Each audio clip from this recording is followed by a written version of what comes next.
Hello, viewers. Today we will be talking about on another very important subject.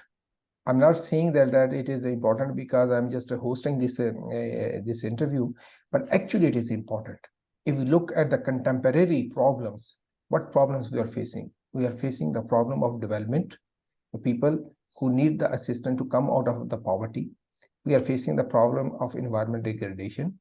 So we need a development model which can minimize the environmental impacts. We are facing the problem of climate change, and we need the industrial model which can minimize impacts on the climate. For that purpose, we have requested one of very well-known scholar on the subject. He is Mr. Pang Hyopa. He is the acting chief of BRI, Belt and Road International Green Coalition Council. He will be today will be talking about how the BRI is an answer to these three fundamental questions when we talk about poverty, when we talk about the environment, when we talk about the climate change. Thank you so much, Mr. Pang, for sparing your time. So without wasting any further time, so I will come to my first question. My first question is, what is the background of BRIGC? So where from it came? Who proposed it? Thank you so much for inviting me. It is such a pleasure to talk with you anytime, Shakil. And yes, thank you for your question. You have already introduced me, so I'll just go direct to the question that you have. I am from the, as you said, the BRI, International Green Development Coalition, and our coalition was the idea was first proposed by Chinese President Xi Jinping during the first BRI International Cooperation Forum. That was in 2017. And after 2 years of preparation during the second BRI high-level forum in 2019, the BRIGC is formally launched, and it is jointly launched by the Chinese Ministry of Ecology and Environment, and also 26 other environmental authorities of BRI participating countries, and also many other organizations such as WWF, IUCN, etc. And we now have around 150 partners around the world, mainly in BRI participating countries, over 40 countries. Okay. Do you have any UN agencies who are working with your coalition? Yes. We also have close cooperation with the United Nations Environment Program, which was on the list of our partners during our launching. And the then acting Director General, Executive Director, I think, of UNEP, Ms. Joyce Masuya, joined our launching ceremony. Okay, so can you brief our audience about briefly about what is the vision of BRI International Green Coalition? So what is the vision and objective of this organization, and how it will impact the BRI? Thank you very much. That is a very good question. The vision of BRIGC, we have officially, we want to be an open, inclusive, and voluntary international cooperation network. We would like to promote a green development and green construction of a green Silk Road, and also by building international consensus and promoting the implementation of the UN 2030 Agenda of Sustainable Development. We would like to promote raise the capacity of participating countries of BRI to fulfill their own SDGs. And with that said, I would like to put it in a simple way. The BRIGC is doing two things, to be brief and to be abstractive. One is to minimize the environmental effect of BRI project. We have a lot of projects, constructions going on along the BRI, and the participating countries. Some have high environmental standards, some not so much. So how to make these projects all environmentally friendly, or at least minimize their environmental impact, that is a big part of our work. The second is to maximize the green investments along BRI. We all know that President Xi Jinping have announced to step up support to the global south to promote renewable energy, to promote the energy green transition, and also stop new investment on coal-fired projects overseas. So if we stop the coal-fired investment, we would like to transfer this amount of investment capacity into the green investments by using financial tools and also capacity building programs, etc., and cooperate with financial institutes and development institutes to make sure that happens. So minimize and maximize. Thank you. When you talk about two things, one you had explained to promote the green investment and the green structures. The other one, capacity building, when you're talking about how you will be building the capacity of the countries. Yes, that is a good question, because different countries have different needs, are in different status. For example, we have cooperated with countries like Mongolia, Indonesia. They all have different focus areas, even in the field of environment. For example, our friend Mongolia are more focused on the deforestation and the desertification prevention. That is their big problem. And as their neighbor, China is also affected by that sandstorms. So it is our joint target and goal to put more green on the ground, to eliminate the desertification, and for other countries, because after the COP26, COP27, many countries have step up their promises, their commitments on stop coal-fired plants in the foreseeable future. So everyone need a practical pathway towards that goal. So how do we do that? First, we think we should put the renewable energy in place before we cease in the traditional fossil fuel energy plants. So for that, we need to promote financial tools or capacity building to their environmental officers to make sure. Thank you, brother, for your answer. I think that the second question would be, so when you are telling us the example of this forestation, that's mean BRI is not only concerned about building the road infrastructure or something like that. The BRI is also expanding to the other areas.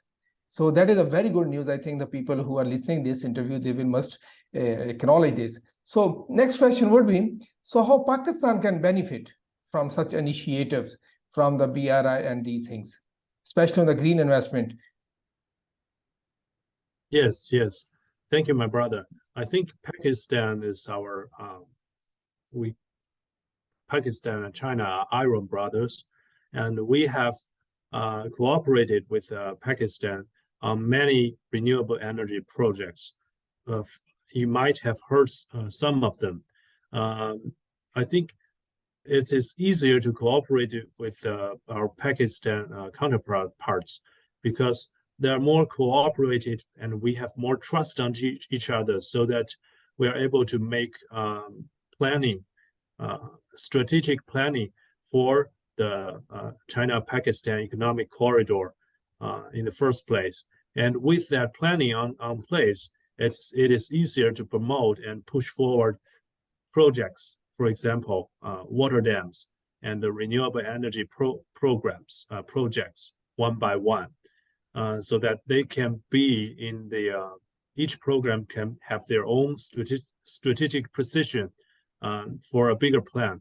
It is harder for other countries in this way, from what I know, because for other countries, because every country has their own need, people and the owners of the projects tend to plan for only a certain period of time, or only for a certain region area, and lack of holistic approach for this green transition. But I think working with Pakistan is another story. We are able to help to put the strategic planning in the first place, and then we build the projects along the way. I think you are absolutely right. When we look in the 2020 year, so there was a huge investment in the hydro sector in Pakistan from China. It was around $1.98 billion US. That is a huge investment in the hydro sector.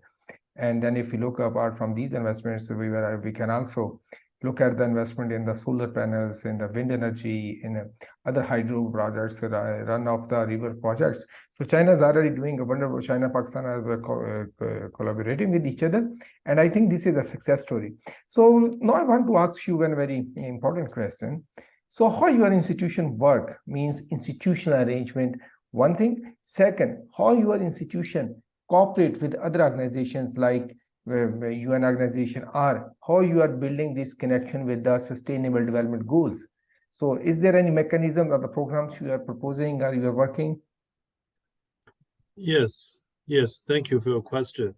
The coalition have 4 co-chairs now. They are ministers from China and BRI participating countries, chief of international organizations such as WWF and Bezos Earth Foundation, and we have an advisory committee with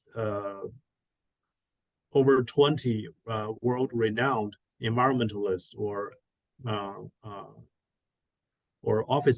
officials from BRI participating countries, so that we are able to consult with them to get a strategy for the coalition to promote our work. And with that, we have established 10 thematic partnerships, including climate, including biodiversity, including urban green development. All these 10 partnerships have a Chinese convener and a foreign convener, so that the China and the international community can cooperate on these issues to write study reports, policy reports, or pilot projects on these areas. We have actually worked with almost all the environmental organizations, non-governmental organizations, especially around the world. People are very interested to promote a green BRI because people find these BRI have huge potential to promote SDGs with lack of other, frankly, countries doing the same amount or the same size of work. So we are supported by many, even many from the West, to promote this green BRI. So I am very happy to tell you that through our 10 thematic partnerships, we are able to cooperate with United Nations on green infrastructure, sustainable infrastructure, for example, and WWF on biodiversity, and the Environment Energy Foundation on renewable energy, etc. And every project of us have a goal to promote the SDGs of BRI countries. Yes, when I was looking at specifically in the 10 thematic areas, financing, green financing is one of the key area also. So I like about China, this concept. So China does not only talk, China try to bring the money on the table so people can benefit, like the BRI, so it can help to the countries to bring the development. And towards the end, although I am feeling, so there is a number of questions which I must ask you, and we can plan another, I think, interview with you or a detailed presentation by you, so which we can record and put on the YouTube. So toward the end, my question is, so how countries are, there are two parts. Number one, how countries can join BRI Green Coalition, number one. Number two, how civil society organization, think tanks like from Pakistan or other developing countries or member countries, they can join the Green Coalition. So two part of the question. Thank you very much. I think BRI is a very inclusive and open platform. So every country is on national level. If you would like to join BRI, you are more than welcome to sign an MOU with their Chinese counterpart on government level. For institutional level, to join our coalition, we're also very open. If you have this willing to join, for example, your organization, just send us a letter on introduce us about your institution and how you like to participate or contribute. We are very open. We welcome all the institutes around the world to join this our efforts. Thank you so much. I think that is a key area, inclusivity, because there are a number of organizations or other institutions that are working, and definitely at this point of the time, so BRI is the biggest investment program or development program which can bring a change in the world. And if we make it green, as China is committed to, China is trying to do so, I think it will be the great service to the humanity. So on the one side, we will achieve the agenda of development, and on the other side, we will achieve the agenda of the green development, or we can precisely say ecological civilization, construction of ecological civilization. So thank you so much, Mr. Pang, for your time. Although this interview was very brief, because this interview we did only just to break the ice, so people can understand a little bit and they can ask the question. We left so many areas unanswered because we want people can ask the questions. If people ask the question, we will conduct another interview or another discussion, we can say, to discuss those questions which the people have. Thank you so much once again, Mr. Pang, and thank you so much. Thank you so much.